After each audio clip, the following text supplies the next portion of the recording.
Dear +1 commerce students, good morning. Let us continue the chapter 25, International Business. Today our topic is Necessity for Entry Part Trade. Necessity for Entry Part Trade. மறு ஏற்றுமதி வணிகத்திற்கான காரணங்கள். அதோட and also we shall discuss the futures of entry part trade. Futures of entry part trade. மறு ஏற்றுமதி வணிகத்தினுடைய சிறப்பு கூறுகளையும் பார்க்க இருக்கிறோம். Necessity for entry part trade. மறு ஏற்றுமதி வணிகத்திற்கான காரணங்கள்.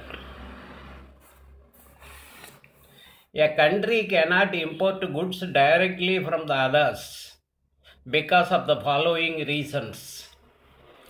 The country may not have any accessible trade routes connecting the importing country. சில காரணங்கள்னால ஒரு நாடு இன்னொரு நாட்டிலிருந்து நேரடியாக பொருள்களை கொள்முதல் செய்ய முடியாது. சில காரணங்கள்னால ஒரு நாடு இன்னொரு நாட்டிலிருந்து நேரடியாக பொருள்களை கொள்முதல் செய்ய முடியாது. ஒரு நாடு இறக்குமதி செய்யும் நாட்டோடு எந்த வணிக வழித்தடமும் இல்லாமல் இருந்தால், வழித்தடமே இல்லாமல் இருந்ததுன்னா அந்த நாடு இன்னொரு நாட்டிலேருந்து நேரடியாக கொள்முதல் செய்ய முடியாது. அப்போ அதற்கு உதவியாக இருக்கிறது இன்னொரு நாட்டிலேருந்து அந்த பொருள்களை வாங்கி தருவது மறு ஏற்றுமதி வணிகம். The goods imported may require further processing or finishing before exporting, and these facilities may be lacking in the exporting or importing country.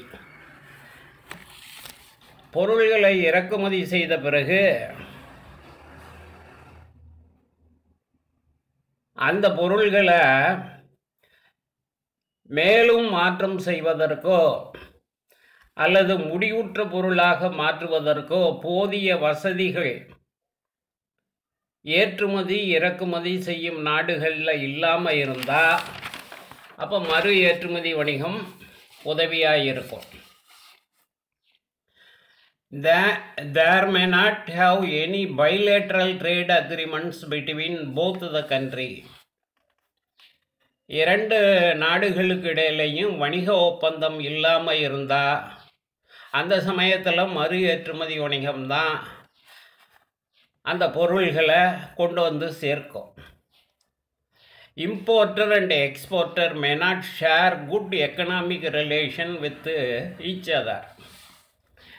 ஏற்றுமதியாளருக்கும் இறக்குமதியாளருக்கும் இடையில் சரியான பொருளாதார உறவு இல்லாமல் இருந்ததுன்னா, இந்த ரெண்டு நாடுகளுக்கு இடையில் சரியான பொருளாதார உறவு இல்லாமல் இருந்ததுன்னா அப்போ அந்த பொருள்களை நம்ம பெறுவதற்கு உதவியாக இருக்கிறது மறு ஏற்றுமதி வணிகம்.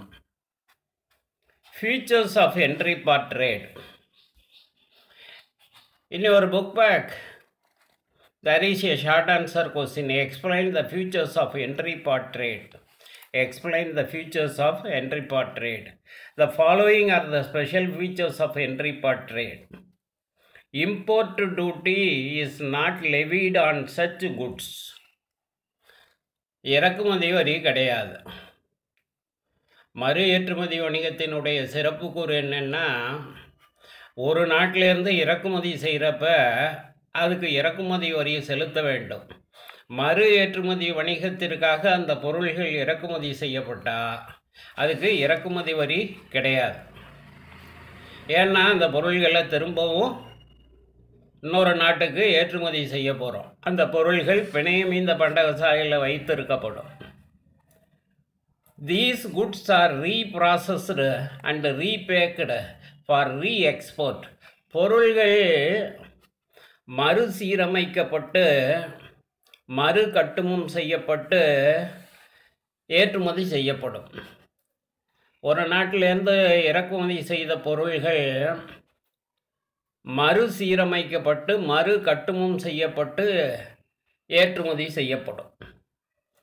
Such goods are kept in the bonded warehouse till they are re-exported. இறக்குமதி செய்யப்பட்ட பொருள்கள் மறு ஏற்றுமதி செய்யப்படும் வரைக்கும் பிணையமீந்த பண்டகசாலையில் வைத்து பாதுகாக்கப்படுகிறது. பிணையமீந்த பண்டகசாலையில் வைத்து பாதுகாக்கப்படுகிறது. Okay students, thank you.